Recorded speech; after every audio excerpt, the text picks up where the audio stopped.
George Bush a démenti avoir utilisé cette technique. Campaigns take bizarre twists. This has got to be one of the more bizarre accusations. We don't need to be, as far as I'm concerned, our campaign, or the Republican, in this case, National Committee, doesn't need to be manufacturing, kind of subliminal message to get my message out.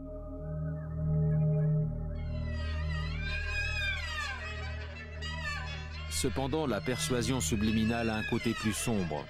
Si tout cela est vrai, cela voudrait dire que cette technologie est utilisée pour nous contrôler. À travers l'Europe et l'Amérique du Nord, des rapports diffusés sur Internet affirment que des gens ont été victimes de messages subliminaux. Ils entendent des voix ou des bruits dans leur tête qui leur disent de faire certaines choses.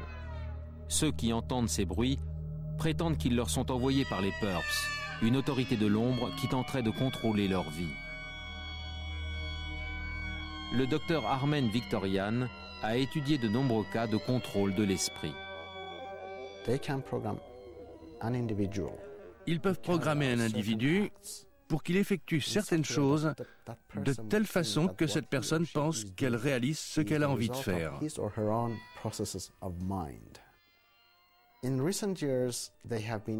Récemment, ils ont été capables d'identifier et d'imiter des émotions humaines. La peur, la paranoïa, le désespoir, l'agonie, l'anxiété et la colère. Les théoriciens de complot pensent que les Purps utilisent des micro-ondes, des fréquences radio et parfois des hologrammes. Des preuves existent pour étayer cette idée. En 1977, la CIA a admis avoir effectué des expériences sur le contrôle de l'esprit pendant les années 50 et 60 sous le nom de code MK-Ultra. Étant rendu public, la CIA a déclaré l'arrêt de ces expériences.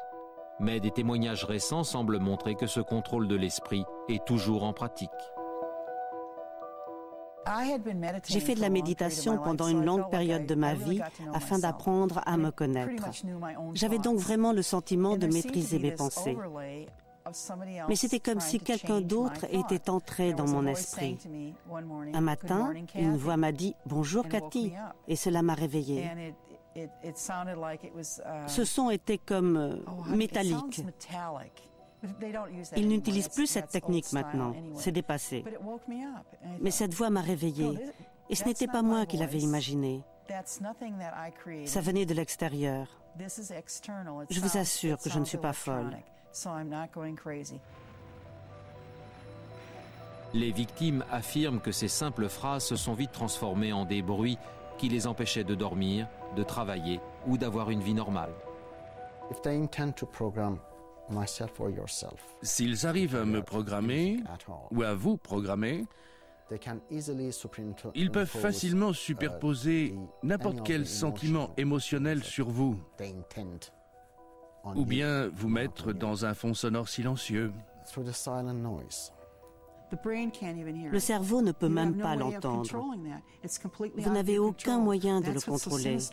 C'est ça le plus sinistre. Vous n'avez plus aucun contrôle sur vos pensées ou sur votre comportement. Les victimes du contrôle de l'esprit ont demandé aux autorités d'enquêter sur leur cas. Mais leur requête a été rejetée parce qu'il existe une explication plausible à ces voix. Les hallucinations sonores sont beaucoup plus communes que les gens ne le pensent. Pensez aux fois où vous avez cru que quelqu'un avait prononcé votre nom ou que vous avez cru entendre certains mots.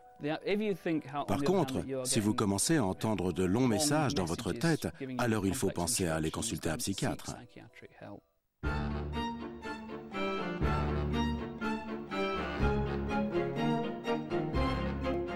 Les scientifiques expérimentent depuis longtemps la fusion de l'homme et de la technologie.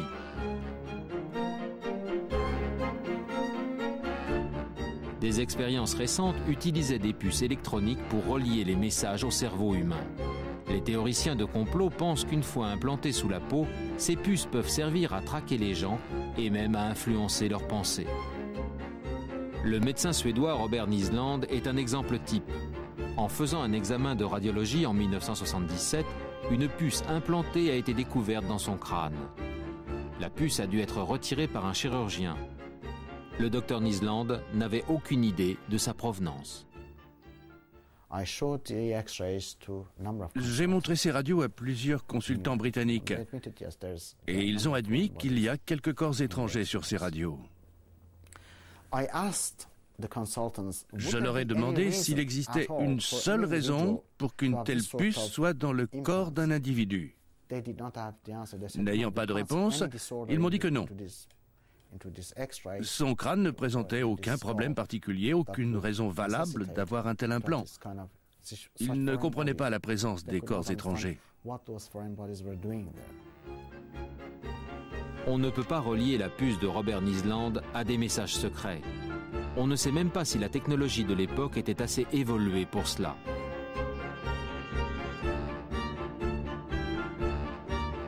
« 20 ans après, on en est toujours au même point. En 1998, le professeur Kevin Warwick de l'université de Reading a réalisé une expérience pour tester l'efficacité des implants humains. Il s'est fait implanter une puce dans le bras gauche qui envoyait des messages à un ordinateur. L'ordinateur pouvait suivre mes déplacements autour du bâtiment. Ainsi, quand j'empruntais la porte principale, l'ordinateur savait que c'était moi grâce à la puce. Il allumait la lumière et disait bonjour.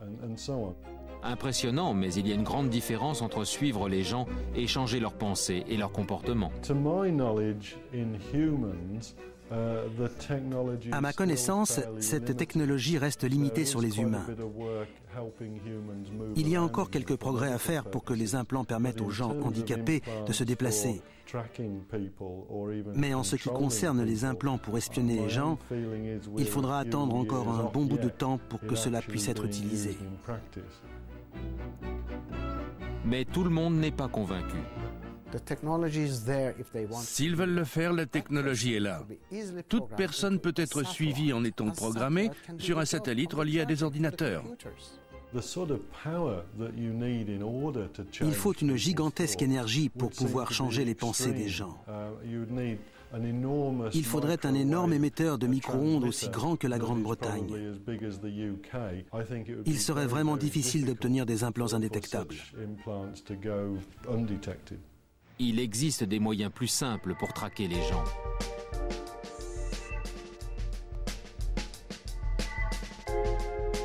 Dans chaque grande rue ou dans chaque galerie commerçante, les caméras vidéo surveillent tout ce qui se passe. Pour certains, c'est sécurisant. Pour les théoriciens de complot, c'est la preuve que Big Brother nous épie. Il faut bien comprendre que l'idée qu'un œil avisé nous surveille pour nos propres intérêts est une farce. Ce réseau de caméras a été installé pour gérer la société et non pour contrôler les gens.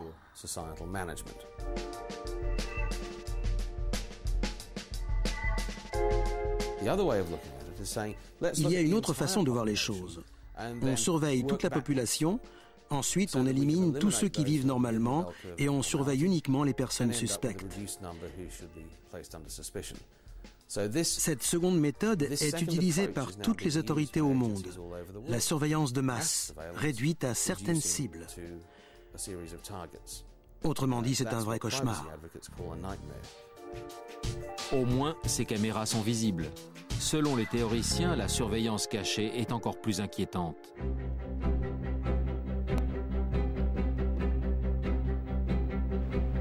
En 1995, 1% des Britanniques se connectaient sur Internet.